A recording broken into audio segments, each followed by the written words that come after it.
Welcome, I'm Dusty Fossbender. I'm here with Buddy Frank today, and we're going to be looking at the Gambler's Gold Machine.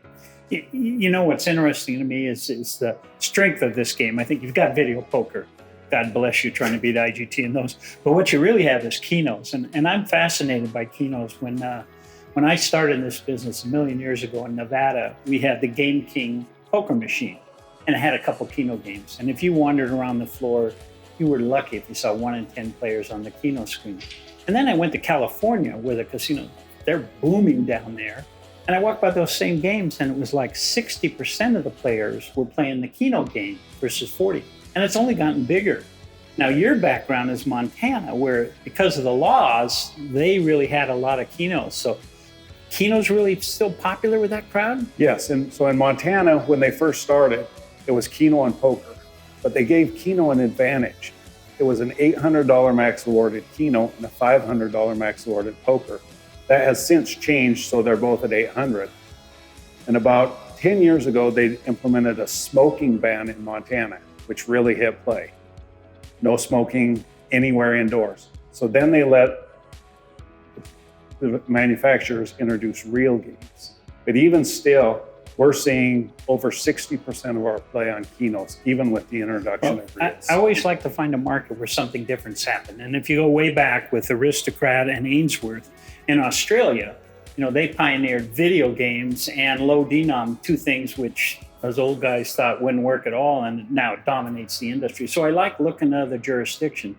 And so Montana is a good one to look at because of those laws. If you want to develop a Keno product, you look at what's working where they only had that. And you don't think as Ainsworth is a leader in Keno, but they acquired MTD, which is out of Montana, Billings, and Tessmer Brothers developed, and they always produce good Kenos. And you've got an interesting one here that it really intrigues me. Why don't you explain what Squish is? Okay. Squish Keno. You pick your marks. Go ahead and pick some marks. Okay. And when you hit draw, in addition to your marks, there's going to be additional marks. There's going to be 6 of these we call Bruce, 5 Felix, and 4 Quelch. And the number of hits you get on these are going to award you free games and multipliers. So you're playing regular Keno, but there's like a bonus structure built in. Yep. Okay, here we go. Oh, and if I hit them, they become solid. Fill in. Yep, and they fill in here as well. Only got 1 there. So. Yep. I got you. So if I would have gotten 3 here, I would have got a 4. If you get 4, you would have got a 4x multiplier. All right. We didn't gaff this game. We're just playing it straight. So interesting. And I see you can play this game up to $5. Yes. Okay. 25-cent min, $5 max. And I think you said earlier that when you found some interesting play patterns, so with a speed, you can play it fast. And you said a lot of players play it fast till they hit those bonuses. Till they get into the free games, and then they slow it down to watch it. I like it. You have another Keno that you told me was interesting, and I wonder if you could explain that one a bit more to me. But I think this one may be a hit. But this world of... hold your hits. Hold your hits. So hold your hits, Keno. It's almost hold and spin kind of concept. It is the same kind of concept. I'm going to go ahead and gaff for you. Go ahead. So we hit 5 of the boots, which is going to trigger free games. Okay. In this case, we won 4 free games. Okay. The free games are going to be played in pairs. All right. Go ahead and start your first free game. So we got 1 hit in the first free game. That's going to be held for the second game of the pair. Oh, okay. Hold your horse. So that one starts out as a hit. And then you're starting over in the next pair of free games. Yep. Oh, gotcha.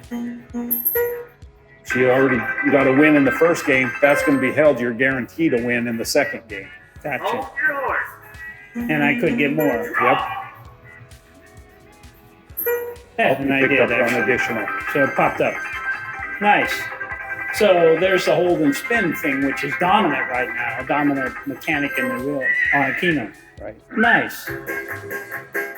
Why do you think Keno has an appeal to customers versus video poker or real slots or whatever? I think because of this right here.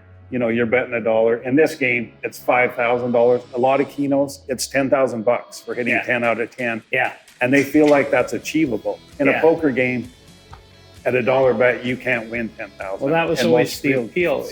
I grew up in going with my mom to restaurants where I would mark with a little crayon when it's a little kid the Keno game. And the appeal of Keno in those days, before the lottery and before megabucks, was you had these big hits by playing a relatively small amount. And so it was a lot of fun.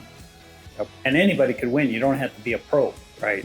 So it's not like video poker where you got to go out and study for years to get the good odds. So I love it. What's your prediction of which one, based on your Montana experience, is going to be the big hit on our menu here? Squish Keno. Squish? It's been our best Keno in every market we've put it in. Oh, yeah. We didn't mention it's also a Class 3 game. So it's virtually any jurisdiction allows Class 3. You can play the Squish. So nice. Nice talking with you, Dusty. And I'm glad to see someone putting some new innovation thought into Keno.